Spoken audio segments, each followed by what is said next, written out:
आप सबों का बहुत बहुत स्वागत है हमारे इस YouTube चैनल एजुकेशनल प्लेटफॉर्म में। आज हम लोग चर्चा करने जा रहे हैं, वह हमारा टॉपिक है स्वदेशी आंदोलन, जिसमें हम लोग राष्ट्रीय आंदोलन संबंधी जो मुख्य टॉपिक है उस पर चर्चा करने जा रहे हैं। उम्मीद करता हूं कि आप यदि शुरू से आखिरी तक हमारे इस YouTube चैनल से जुड़े रहेंगे, इस वीडियो को देखते रहेंगे, तो निश्चित रूप से आप अपनी तैयारी जो कर रहे हैं उसमें आपको काफ़ी सपोर्ट मिलेगा। और आज का हमारा टॉपिक है राष्ट्रीय आंदोलन, भारत के राष्ट्रीय आंदोलन की अगली टॉपिक है वह है स्वदेशी आंदोलन।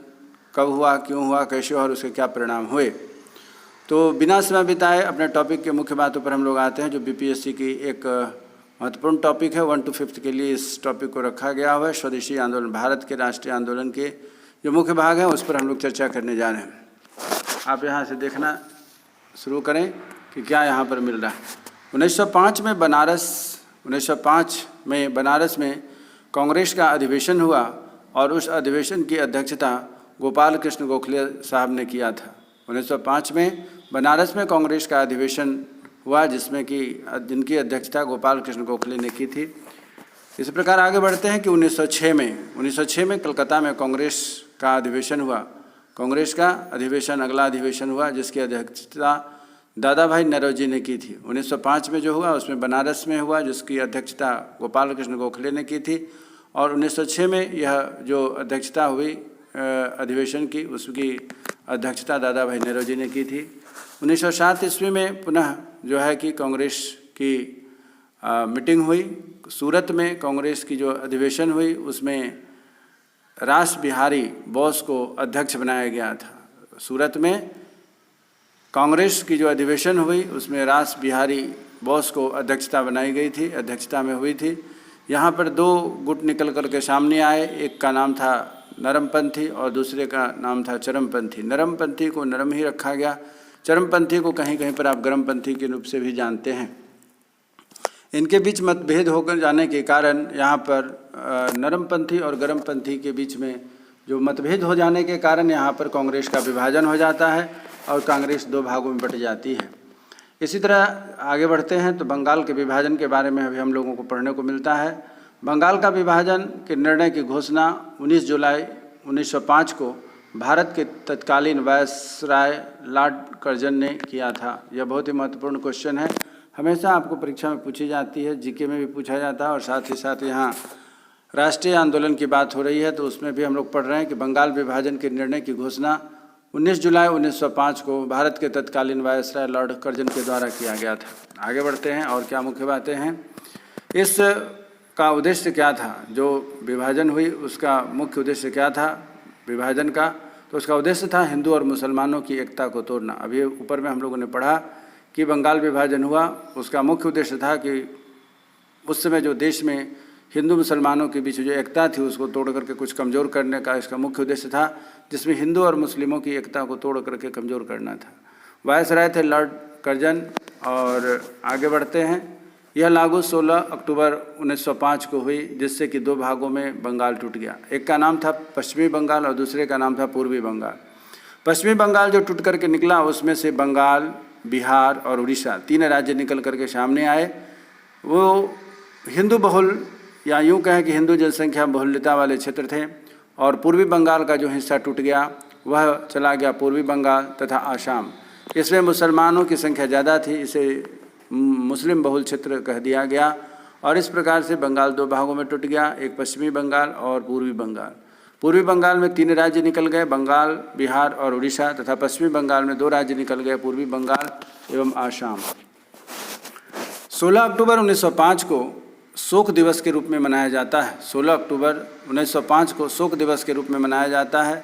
शोक मनाया गया 16 अक्टूबर 1905 को शोक दिवस के रूप में, क्योंकि उस समय एक ही राज्य के 2 टुकड़े हो गए, जिसमें कि आपने अभी ऊपर में पढ़ा है कि पूर्वी बंगाल और पश्चिमी बंगाल 2 भागों में टूट गया। इसलिए बंगाल के जो बुद्धिजीवी लोग थे उन लोगों ने इस दिन को शोक दिवस के रूप में मनाना के नाम से इसको नाम दे दिया गया, वह था शोक दिवस। वहीं दूसरे तरफ जो इस घटनाक्रम के एक मुख्य किरदार में से थे रविन्द्रनाथ टैगोर ने, उन्होंने भी इससे काफ़ी आहत हुआ, उन्हें भी इस घटनाक्रम से काफ़ी आहत हुआ और बंगाल के विभाजन को लेकर के उन्होंने अपने जो विचार, अपने वक्तव्य तथा अपनी जो गतिविधि थी उसमें कुछ परिवर्तन किया और इस 16 अक्टूबर 1905 को जो बंगाल विभाजन हुआ उसे रक्षाबंधन दिवस के रूप में मनाए जाने के रूप में उन्होंने अपनी घोषणा की थी। तो याद रखेंगे कि रविन्द्रनाथ टैगोर ने यह आह्वान किया था कि 16 अक्टूबर 1905 को जहाँ पर शोक दिवस के रूप में मनाया जा रहा है उसे रक्षाबंधन दिवस के रूप में भी मनाया गया।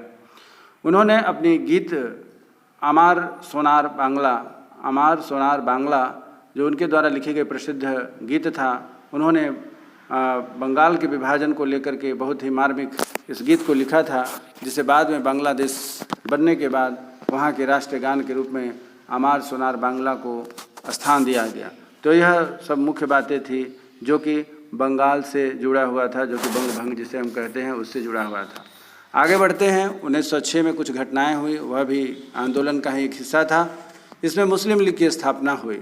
मुस्लिम लीग की स्थापना 1906 में की मुख्य घटना में से एक आता है। मुस्लिम लीग की स्थापना 1906 में हुई थी। इसकी स्थापना आगा खां द्वितीय और मोहसिन मुल्क इन दोनों के वजह से, या यूँ कहें कि इन दोनों के डिमांड पर, मांग पर जाकर के मुस्लिम लीग की स्थापना हुई थी।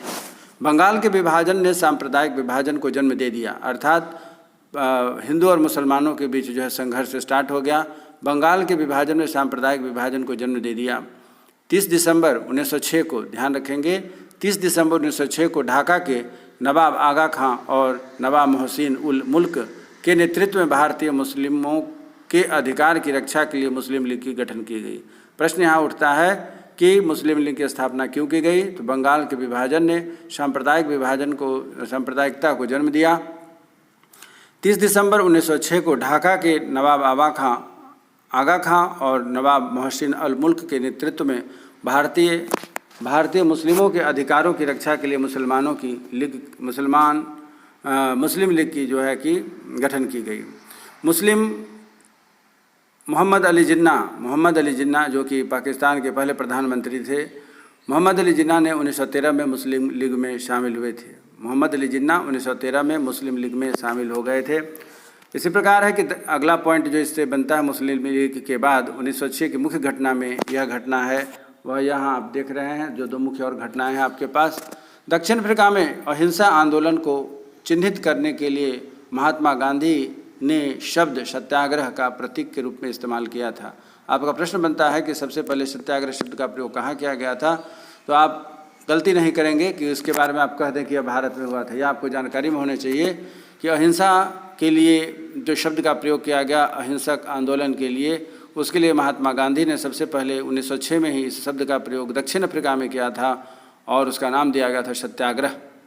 वहीं दूसरी ओर ब्रिटिश भारत ने आधिकारिक तौर पर भारतीय मानक समय को भी अपनाया था। IST जिसको कहते हैं इंडियन स्टैंडर्ड टाइम, भारतीय मानक समय को अपनाया था। ब्रिटिश भारत ने आधिकारिक तौर पर भारतीय मानक समय को स्वीकार किया था। यह आपका देख सकते हैं, वह है 1906 की मुख्य घटना है। अब बढ़ते हैं हम लोग 1907 में जो कुछ मुख्य घटनाएं हुई थी उस पर चर्चा करते हैं। 1907 में होने वाली घटना में जो सबसे महत्वपूर्ण थी कि कांग्रेस का सूरत अधिवेशन 1907 में हुआ था और यह संपन्न हुआ। ऐतिहासिक दृष्टि से यह अधिवेशन अति महत्वपूर्ण था क्योंकि गर्म दल तथा नरम दल के आपसी मतभेदों के कारण यह अधिवेशन कांग्रेस दो भागों में बट गया, कांग्रेस दो भागों में विभाजित हो गया। प्रश्न आपका बनता है कि कांग्रेस का विभाजन कब हुआ? तो आपको याद रखना होगा कि कांग्रेस का पहला विभाजन 1907 में सूरत की जो बैठक हुई थी, अधिवेशन हुआ, उसमें यह दो भागों में बट गया और एक का नाम हो गया गर्म दल तथा दूसरे का नाम हो गया, एक नरम दल और दूसरा हो गया गर्म दल। उसी समय एक और आंदोलन हुआ था, वह थोड़ा अलग था लेकिन वह भी आंदोलन बहुत यादगार है। आप इतिहास में जब पढ़ेंगे तो इस आंदोलन को भी आपको ध्यान में रखना चाहिए। वह है कि पगड़ी संभाल आंदोलन। पगड़ी नाम बहुत अच्छा है। पगड़ी से स्पष्ट होता है कि यह हमारे किसान भाइयों से जुड़ा हुआ निश्चित रूप से यह आंदोलन रहा होगा।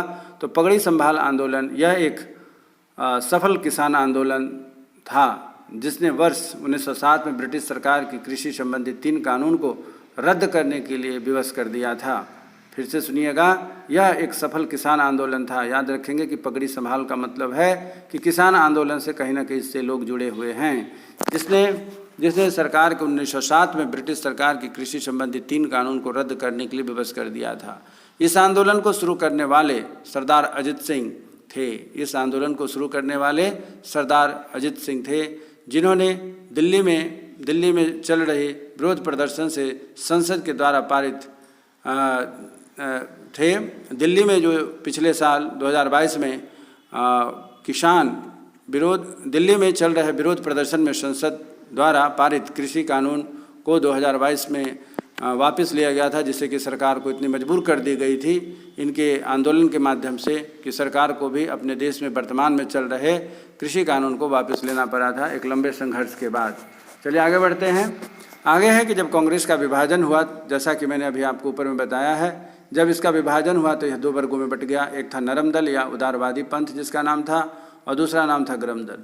तो नरम पंथी या उदारवादी जो ग्रुप था उसके जो मुख्य सभी सपोर्टर थे, सभी जो इसके सदस्य थे, उनका नाम इस प्रकार है: दादा भाई नेरोजी, दानिशा इबाचा, फिरोज शाह मेहता, सुरेंद्र नाथ बनर्जी, बदरुद्दीन तैयब जी, रमेश चंद्र दत्त जी, गोपाल कृष्ण गोखले जी, डॉक्टर रास बिहारी घोष जी, आनंद मोहन बसु जी तथा मनमोहन घोष जी।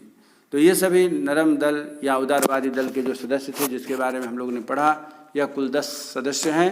फिर से एक बार रिपीट कर देता हूँ। नरम दल या उदारवादी दल के जो सदस्य थे, इसे दादा भाई नेरोजी, नादिशा इबाचा, फिरोज शाह मेहता, सुरेंद्र नाथ बैनर्जी, बदरुद्दीन तैयब, रमेश चंद्र दत्त, गोपाल कृष्ण गोखले, डॉक्टर रास बिहारी घोष, आनंद मोहन बसु तथा मनमोहन घोष। इस तरीके से आप देख रहे हैं कि नरमपंथी या उदारवादी पंथी के लोग थे। अब बात आती है गरम दल के कौन कौन सदस्य थे। गरम दल के 4 सदस्य थे। मात्र 4 सदस्यों ने गर्मी इतनी थी कि इन्होंने इस कांग्रेस को तोड़ डाला। वह थे पहले व्यक्ति बाल गंगाधर तिलक, दूसरे थे लाला लाजपत राय, तीसरे थे बिपिन चंद्र पाल और चौथे थे अरविंद घोष। यह क्वेश्चन आपसे हमेशा पूछा जाता है कि लाल बाल पाल कौन है, तो आप इसी से आप प्रश्न का उत्तर पा लेते हैं। लाल बाल और पाल से हैं अभिप्राय। बाल से है बाल गंगाधर तिलक, लाल से है लाला लाजपत राय और पाल से है बिपिन चंद्र पाल।